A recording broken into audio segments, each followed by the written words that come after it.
De 8 bourses en 1990, l'Afrique compte aujourd'hui 32 places boursières. Un marché financier de plus en plus dynamique dont Abidjan célèbre les 25 ans avec l'UEMOA. Cette célébration, à l'initiative de e-conférence, organisateur de forums dédiés exclusivement au développement des secteurs économiques stratégiques de l'Afrique, et Perenity Software a permis d'évoquer les mécanismes innovants pour faire du marché des capitaux le levier de l'émergence de l'Afrique. Nous sommes convaincus que c'est la solution à la compétitivité des bourses africaines, mais également la solution pour leur permettre de jouer un rôle plus important dans le financement du développement et dans l'accélération de la croissance sur notre continent.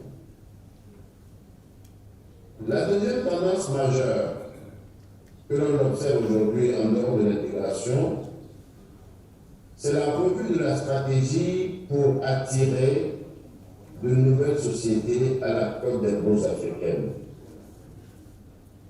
Et cela passe par 3 voies. Les privatisations, les sorties de fonds de private equity et les admissions volontaires de sociétés du secteur privé.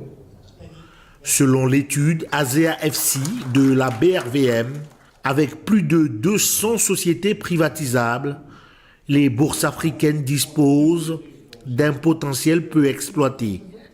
Une autre tendance concerne le développement de l'épargne pour les investisseurs institutionnels et les particuliers. Il y a aussi l'ensemble des fonds de retraite, les fonds de retraite des salariés, les fonds de retraite des corporations, les fonds de pension qui ont besoin de ce genre de véhicules, des actions, des obligations pour aussi placer leur épargne et rentabiliser. Donc je pense que il y a un élément aussi assez important, c'est ce qu'on appelle les investisseurs institutionnels, c'est-à-dire les banques et les compagnies d'assurance qui aujourd'hui participent à ce marché puisqu'ils détiennent des titres financiers, mais je pense que leur implication pourrait augmenter la capacité de ce marché en termes de volume et donc accroître la liquidité. Donc ce sont des acteurs de taille qui, je pense, par leurs investissements, peuvent nous permettre aussi de faciliter le développement de notre marché de l'UEMOA.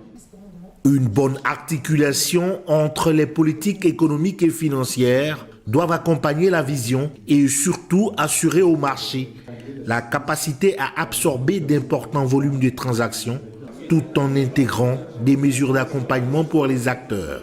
Il faut avoir un marché qui soit profond. Ce que ça veut dire, c'est avoir de nouveaux instruments, des instruments financiers très diversifiés, des instruments d'épargne très diversifiés, avoir de l'information financière à travers des agents de notation financière qui vont permettre d'établir justement la transparence du marché et mettre à disposition des informations pertinentes pour permettre aux investisseurs de justement prendre des décisions d'investissement. Et il faut constamment il faut aussi avoir un marché secondaire donc qui ait beaucoup de liquidités sur le marché de sorte à ce que si un investisseur veut sortir, il n'y a pas trop de difficultés.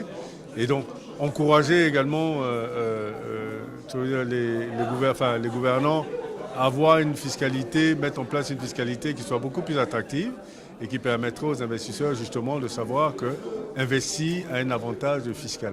La feuille de route du développement du marché des capitaux est aussi dépendante de l'accès à une information fluide et crédible.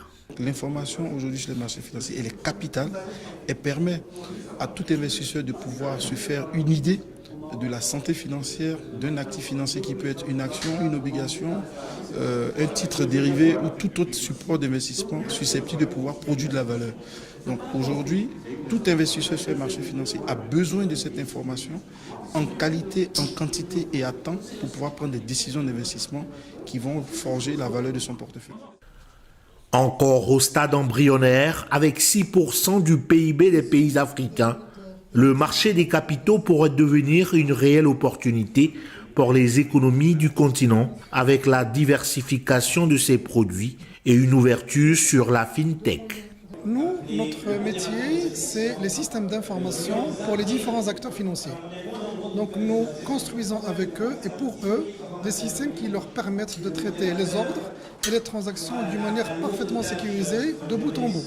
Donc ce sont des systèmes qui permettent à des différentes activités intermédiaires en bourse, dépositaires, SGI, SGO, caisses de retraite et compagnies d'assurance de gérer leurs transactions. Nous les aidons dans leurs décisions et ça passe par les différentes phases pour aboutir à la comptabilisation totale et fiable de leurs différentes transactions. Le continent est cependant confronté à la disparité entre ses bourses. 18 de ces 32 bourses ont moins d'1 milliard de dollars de capitalisation boursière. Pour e-conférence et son partenaire Perenity Software, le marché des capitaux sera désormais un rendez-vous annuel afin de mieux communiquer sur la notion des bourses et des marchés de capitaux.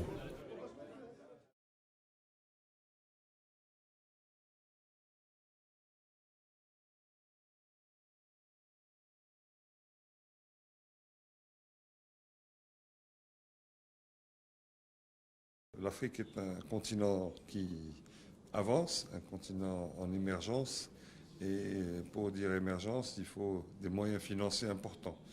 Outre donc les moyens classiques, les moyens via les marchés financiers, sont capitaux, sont très importants pour permettre aux grandes entreprises, aux entreprises de moyenne dimension, de se développer, d'aller de l'avant pour donc se développer non seulement sur les marchés locaux, mais les marchés internationaux également, et aussi permettre le développement et l'amélioration de la valeur ajoutée sur le continent pour éventuellement les marchés locaux et les exportations. Donc le développement des marchés financiers et le levier des marchés financiers est fondamental pour l'émergence de l'Afrique. Aujourd'hui, force est de constater que plusieurs entreprises, des PME, à la recherche de financement ne pensent que directement au financement bancaire, alors que le marché financier est un atout majeur pour pouvoir lever des capitaux. Mais comment est-ce qu'on permet à ces entreprises-là d'avoir accès au marché financier? Cela dépend des politiques qui sont mises en place. Comment est-ce qu'on favorise l'éducation financière? Cela dépend des politiques qui sont mises en place. Donc autant le cadre réglementaire, le cadre fiscal, le cadre légal est nécessaire à être bien établi pour favoriser en tout cas le développement du marché financier, autant les acteurs que nous sommes doivent y participer, mais nos politiques également doivent mettre en place des stratégies, des programmes qui permettent d'accompagner le marché financier. La promotion même du marché aussi est importante, parce que voyez-vous, dans notre région par exemple, peu de gens même savent l'existence même du marché des capitaux. Peu de gens savent l'existence de la bourse par exemple. Donc il faudrait faire une promotion avec l'éducation financière. L'intégration des marchés pourrait être un vecteur gagnant, puisque on sait que nos États sont de taille quand même assez modeste. Et voilà, si on s'intègre, cela donnerait peut-être une plus grande surface d'épargnants pour pouvoir absorber par exemple les émissions qui sont faites déjà même par nos États, parce que vous savez par exemple que tous nos États ont recours au marché international, ils émettent des eurobonds et l'argument, la raison pour laquelle ils le font, c'est parce que peut-être qu'ils ne trouvent pas suffisamment la capacité sur notre marché. Donc l'intégration pourrait quand même remédier à cela.